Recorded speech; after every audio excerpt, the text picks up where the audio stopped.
can jump right into it. It's TBIC, the best in sports and entertainment. I got my guy here today. We're going to talk about some basketball, man. The season, I'm here for it. The season is, a lot of teams are about 13 games in, 12, 13 games into the season, NBA season.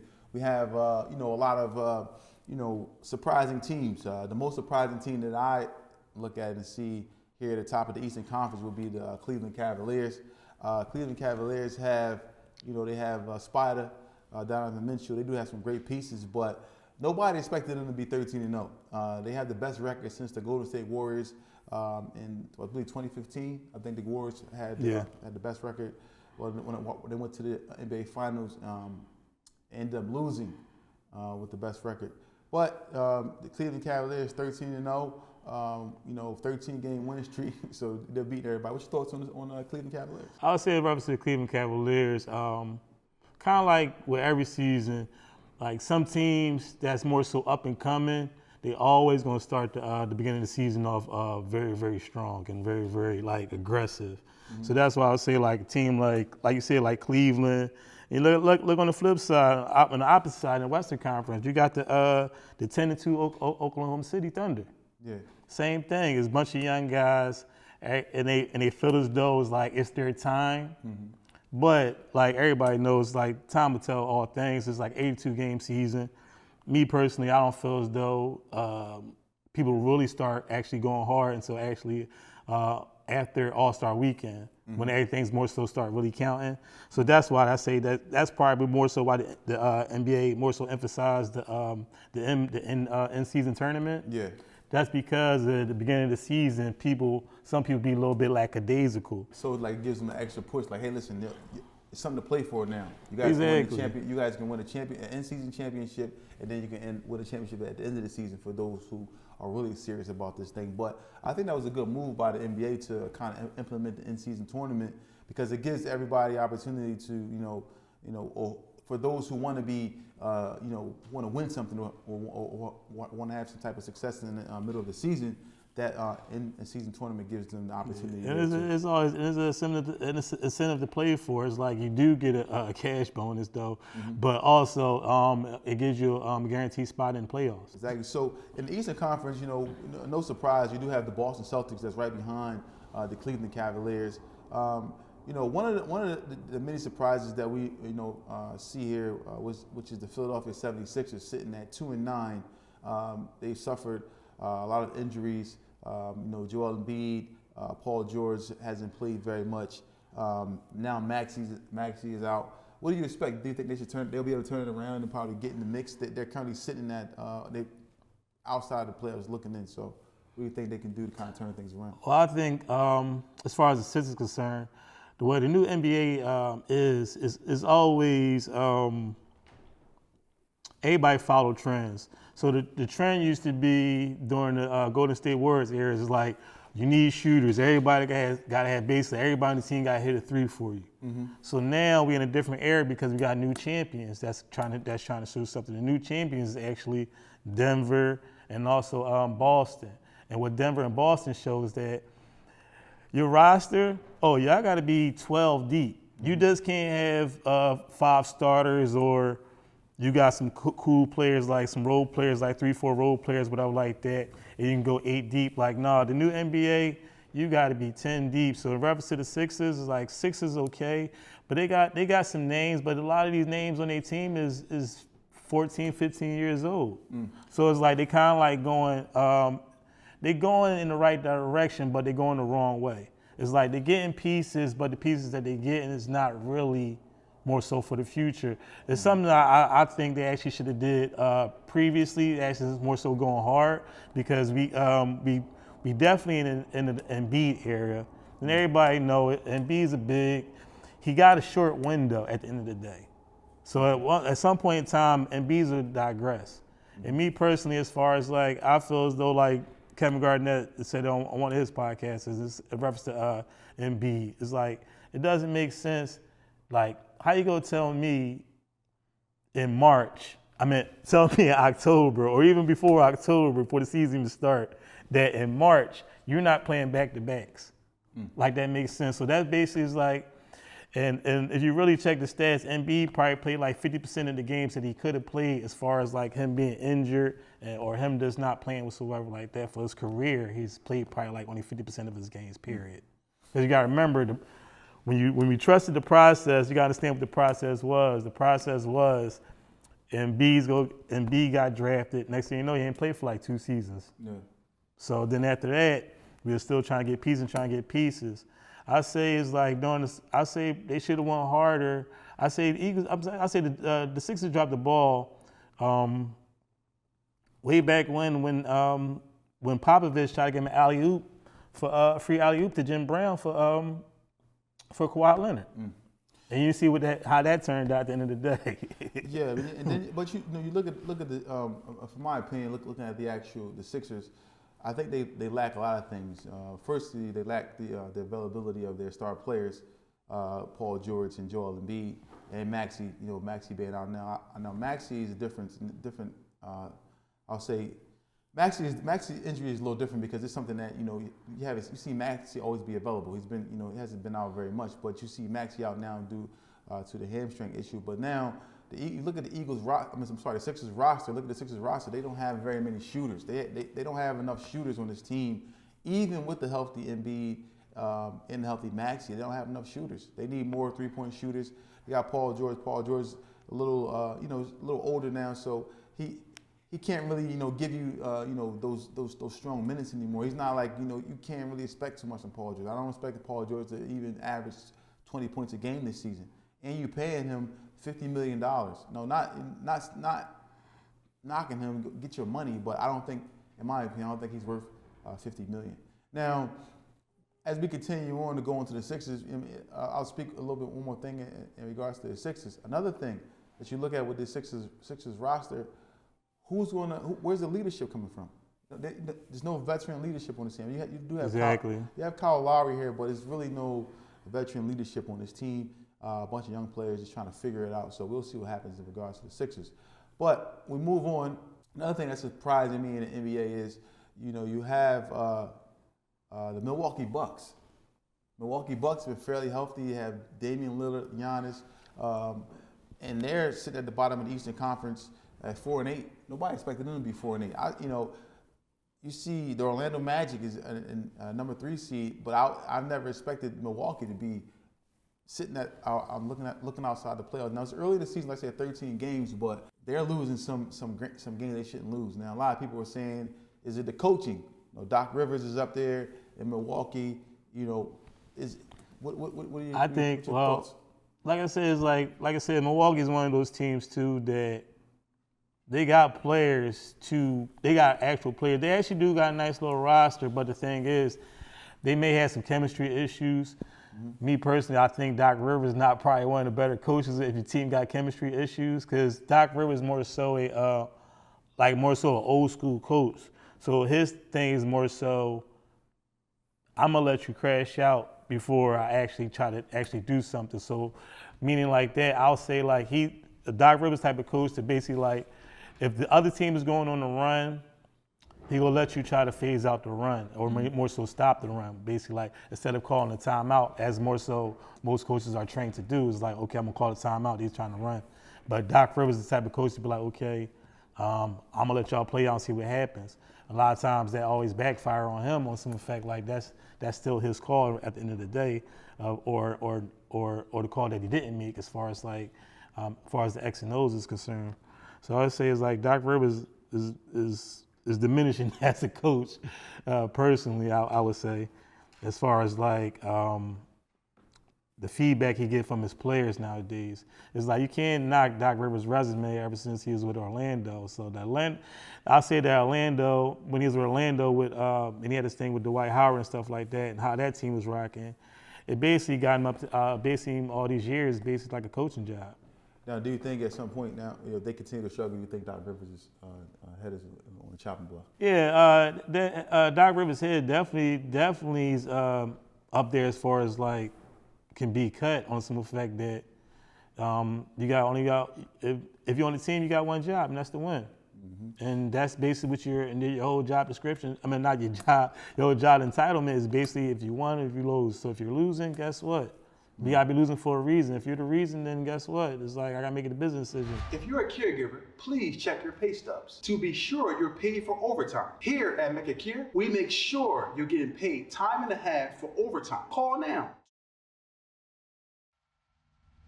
Now we move on to the Western Conference. Western Conference, you did mention the OKC, Oklahoma City Thunder. No, this is not really a surprise to me because they had, they have probably one of the best players in the league. SGA, I thought he should have won the MVP last season. They're just picking up where they left off, man. They're currently 10-2 right now, sitting atop the Western Conference division. Looking down at the competition, and they do have, like I said, the best player. This team is a very young team, a lot of shooting.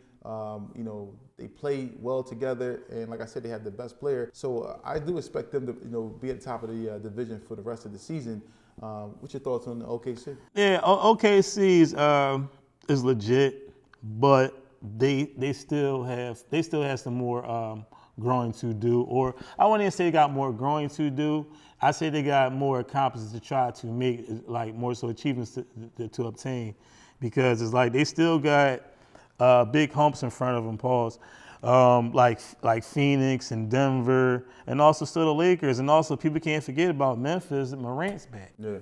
Well, So that's another team that's up and coming. But OKC is one of those teams that shows is like I said, every team you got to have a full roster, and you keep your full roster together. Like you got to keep your players together, and that'd be the benefit of some of the younger teams. That's why I say they always come out super strong on some effect. Like a lot of guys been around the same exact nucleus of chemistry of guys. So the chemistry is always going to build and build and build. And if you got and plus if you got somebody basically as your front runner of your team, such as SGA, it's like he your front runner. Like what else you want to do? It's like you want to play for him, and then you got Chet Holmgren.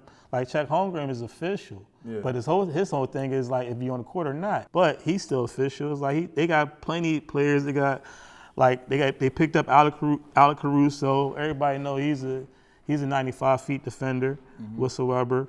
Who else they have? And they got a ton of players that just want to hoop. Okay. And that's all it takes. If you got players to buy into your system or buy into the basically like the makeup of the team, it's like you can go a long way. It just once you face like a team that got the same mindset but on a different level, such as a Denver, then that's gonna show you where you're at as far as like your talent and team is concerned. Okay, and just to kind of mention some other teams that are playing fairly well. You got the Phoenix Suns playing well. Even though Kevin Durant is out, Phoenix is sitting at 9-3. Then you roll into Denver, who's always going to be a threat with Jokic being there, the reigning MVP. Then we scroll down a little bit, and you have the Los Angeles Lakers, who has the GOAT James, possibly the greatest player of all time to play in the NBA. People may argue that and say that. I'm not saying he is. I'm just saying this is what's going on out here. Now you have Los Angeles Lakers, who have LeBron and AD. LeBron is playing fairly well. LeBron just notched his third triple-double in a row, which has never been done by an NBA player at his age. So, the NBA is actually in a good place, I believe, in regards to where we sit. A lot of good teams in each conference. So we'll see what happens going forward. Anything else you want to add? Let's circle back to the Sixers real quick. I forgot to mention. My biggest question is, what is up with Reggie Jackson? People not going to tell me these certain players is getting on this floor over Reggie Jackson. Like somebody got to make it make sense. Okay. Reggie Jackson. You look at Reggie Jackson. You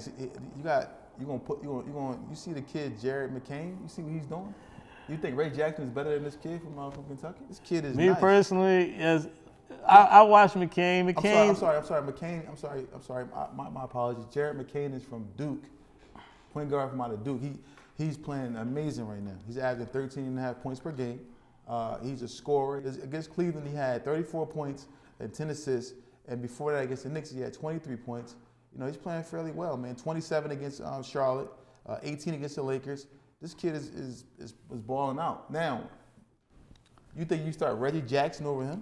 But I want to say, okay, well, I would say Jerry McCain, he's been doing his little thing, but sometimes he'll get more so ahead of himself, because I done seen him have some super bad turnovers more so this trying to be super aggressive when sometimes it's like that's not really your title, because it's still a pecking order on your team whatsoever, and it's like Look, listen. You see this kid?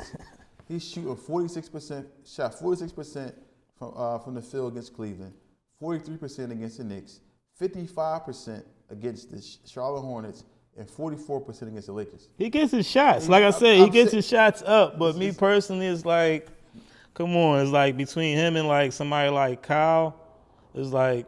These guys are old. These guys are old, man. But I'll put Reggie Jackson over Kyle. But I think like Kyle get the love because of the coach.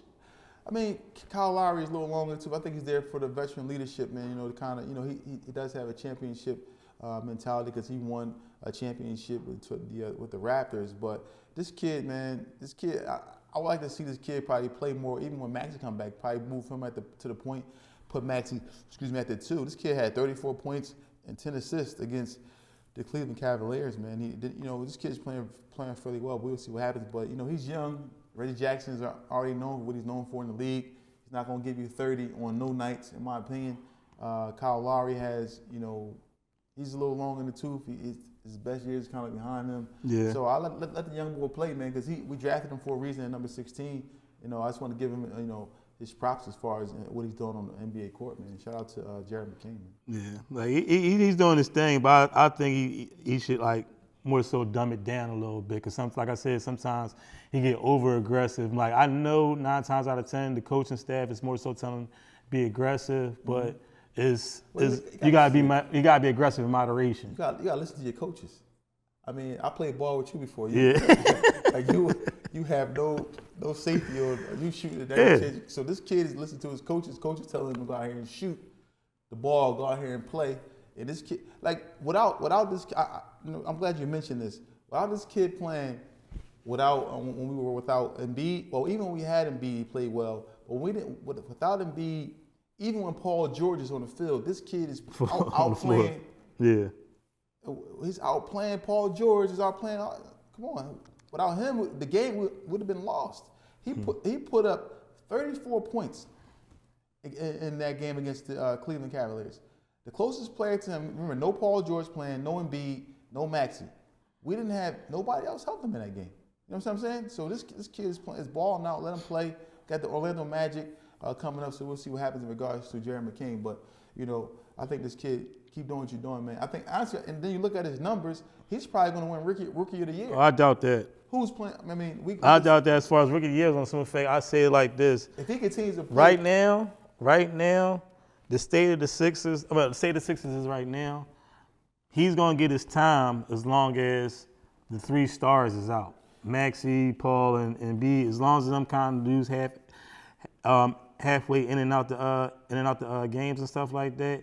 He's going to get his times, but I don't think he would actually get that much more so attention as far as like to give him the actual rock to actually be a chance to actually get Rookie of the Year. Well, Maxey's going to be out for another 2 weeks, and then Joel Embiid is not going to be playing very much. And Paul George, we know his history as far as not being available. So this kid's going to have plenty of opportunity, in my opinion. I think that he's going to be able to, really make a strong push for the Rookie of the Year, because that draft class is weak, and nobody's actually really playing well. If you look at even the top 3 picks are, aren't playing well at all. And it's crazy that we even got a hometown guy, Justin Edwards. It's like I don't even think I've seen him hit the floor yet. Yeah, man. And he was at one point in time he was #1 player in the nation. Yeah, but the NBA is a lot. Yeah, the NBA is totally different, but it is what it is. So. We not seeing what's going on in practice, because what goes on in practice goes on, what dictates what happens what dictates the product they take down South Philly. So if you cooking in practice, yeah. So 9 times out of 10, Jerry McCain probably is cooking Reggie Jackson on the low in practice. So basically Brody in the minute. So that's part of the game too. So I ain't gonna knock him for that, but I would prefer is like Reggie Jackson, please step up.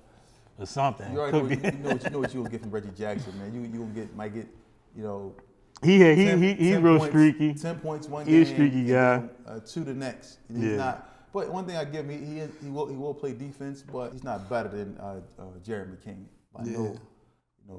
no way, no how. Give the young boy the keys, let him play, and we'll see what happens. It's TBIC, the best in sports entertainment. Quality over compromise. It's not a brand, it's a lifestyle. Holla me.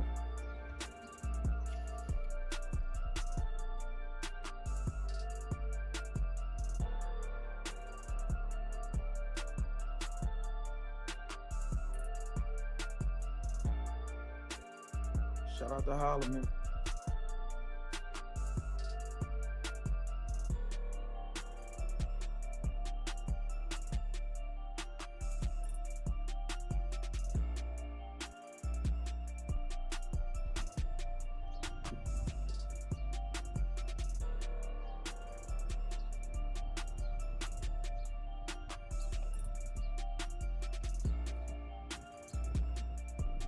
So it's quality over compromise. It's not just a brand, it's a lifestyle.